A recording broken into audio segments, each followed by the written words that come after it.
Hello and welcome. My name is Zing Pro. I'm from inFuzed Productions. Today I'm doing a commentary on a new series we're doing. Now, in our channel we'll be doing walkthroughs, commentaries, random gameplays, the ever-famous montages, and maybe some tutorials. For today, this is the debut episode of Common Games, a series where we look at cheap games, most likely on their $30 Australian mark, see what they're about, do some gameplay, and review them. The first game I'm going to do today is Realm of the Mad God. I'm going to put it out now that this game is a browser game. We won't normally be doing browser games, but I thought that this would be an exception. The only way to describe Realm of the Mad God, or Rotmg, R-O-T-M-G, is that it is an MMO browser shooter.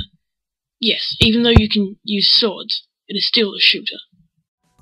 When you start Realm of the Mad God, it gives you a brief tutorial on pretty much how to shoot and pick things up.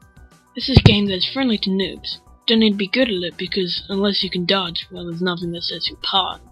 But before you spawn in saying that you want to take down all the gods, you have to get a good weapon, and some armor. I could swear there are hundreds of items.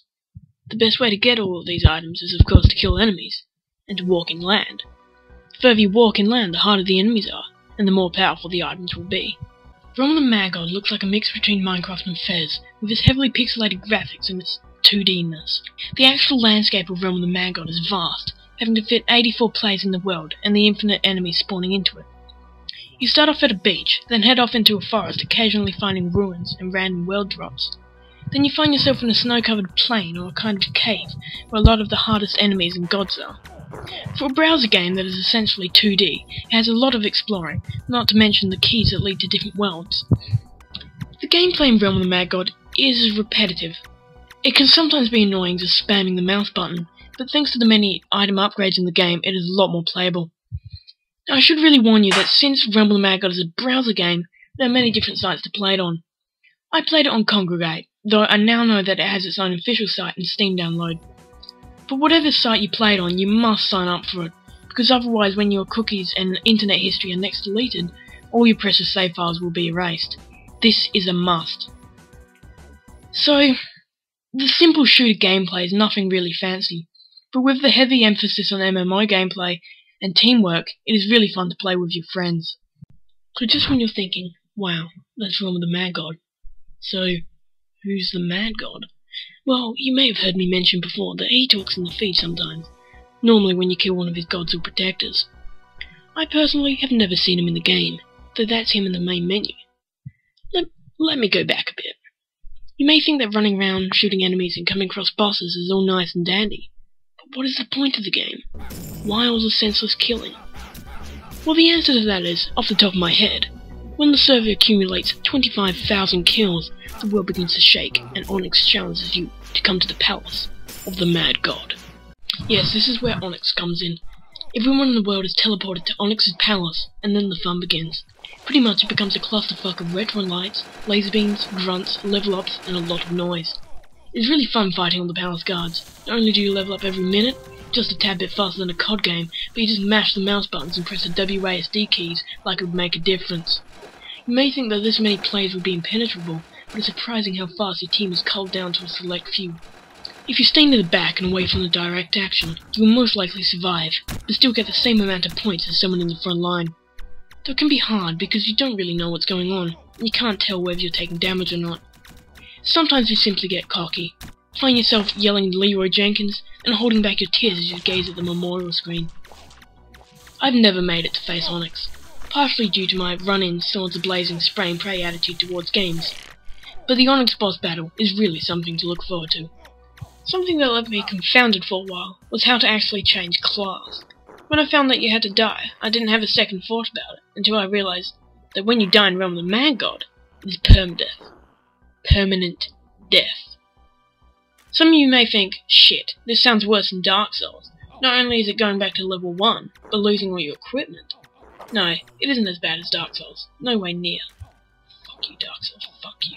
It has led to some raging moments though, when I have been level 19 about to get a new class, but then I'm killed by a fucking undead hobbit mage. Permadeath doesn't put me off. When you die, you get to see a cool memorial screen, and you get the chance to change your class. It even puts down a little grave where you died. It actually adds to the whole experience. It adds a little bit more excitement and thrill when you run headlong into a group of enemies. What makes it all a little more bearable is the fact that you can teleport at any time to either another player or the Nexus. Now the Nexus is the hub of Realm of the Mad God, where players can relax, feel safe, buy stuff, and have chats with your fellow gamers. You can access the many different worlds, look at guild halls, and sit in a fountain. Pretty much the Nexus is a crossroads, safe haven, and a place where there's a lot of people. There are a monumental amount of people playing Realm of the Mad God, and each world has enough room for 84 players, and the Nexus holds many more. It can get quite laggy with so many players, and many are AFK, away from keyboard, around the entering portal. If you're having a chat to someone, don't look at the feed. That is littered with other people's comments. Luckily the developers have been clever yet again to introduce speech bubbles. This makes any conversation easy and adds that comical touch. Realm of the Mad God does have a leveling system. The leveling system doesn't do that much. It doesn't dictate whether you can use a certain item or not. Pretty much it is a personal goal and a way to unlock classes. There are 13 classes overall. You start off with a wizard, which is an all-round class that focuses on dishing the damage. But it doesn't take long to get to level 5, then you unlock the priest. Then with the priest you have to get to level 5, and so on.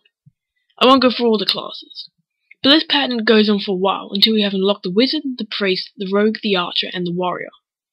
This quick leveling system and unlocks is what makes Rotmeg so playable until you have to unlock the rest of the classes. I've not played Realm of the Mad God terribly much, but I know that it becomes a little bit more difficult. You get an awful lot for nothing in Realm of the Mad God. I'm constantly being surprised when playing this game. It's beautifully crafted with no bugs that I've found. The only technical problem with this game is the lag issues. They are normally related with internet speed, not your computer's power. I'm giving Realm of the Mad God a very solid 7.7 out of 10.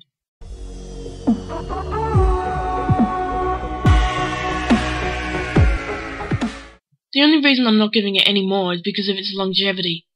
I don't think I could continuously play it for a long time. It is a great game, and the developers Wild Shadow Studios have put in a lot of effort, but it is drowned out by other games. I'd probably prefer to play a different game. Though, for someone without the money or the possibility to run other games, it is the perfect choice.